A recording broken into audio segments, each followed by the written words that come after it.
Hey everyone, welcome to this week's episode. I'm Alexa D'Agostino, CEO of Market by Modification. Today we're going to actually talk about how to find your passion. But before we continue, if you want weekly tips on how to scale your business, make sure to hit that subscription button in the bottom right corner where the M is.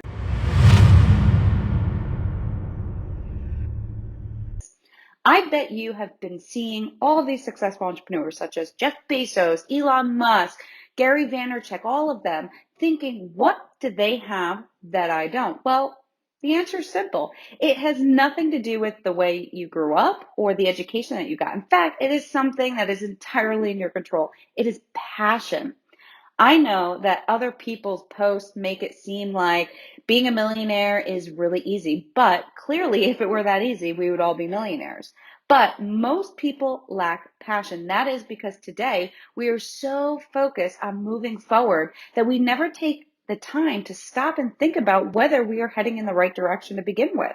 So let me ask you this. Do you have a hobby? What percentage of the people around you have hobbies? Chances are not many do. And it is those same people who then often say that success is based on luck or who your family is. Okay, but now you might notice that it is only half the story. I mean, knowing what success depends on is one thing, but how do you actually find your passion? Well, the answer is as simple as it gets. You just try. The best way to start is to go back to what you loved in the past, especially as a kid. What dreams did you have back then? Chances are society has buried them deep inside you, but they are still there, and your job is now to dig it out. For example, when I was a kid, I used to love to break things apart, make it better, then put it all back together. I would literally buy crappy brand new laptops or computers, take them apart, see what parts I can improve, like the motherboard, and then I'd piece it all back together. Or I would build something completely from scratch. I would do this with almost everything in my life. And I realized later on when I got older that my true passion is creating things from scratch. Now, that's what I do with my career. And I'm so passionate and I love what I do every day. I build businesses from the bottom up. So how do you find your passion? Find one thing that you think might be it and start doing it. But remember to give it some time. It might take 1, 3, or even 6 months to be sure whether you like something or not. That is why you need to be patient and not get discouraged by every obstacle that comes in your way. And there'll be a lot.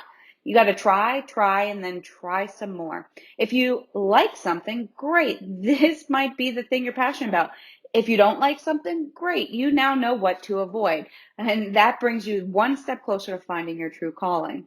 The one thing to remember here is that you need to give it time, because if finding your passion comes so easily, you would probably have it by now. So if you want to achieve more than others, you need to put the work in, no excuse. If you want help finding your passion, check out our coaching program, Passion to CEO, and we will help you find your passion and help you build and scale your business. PassionToCEO.com. Thank you and see you next week's episode.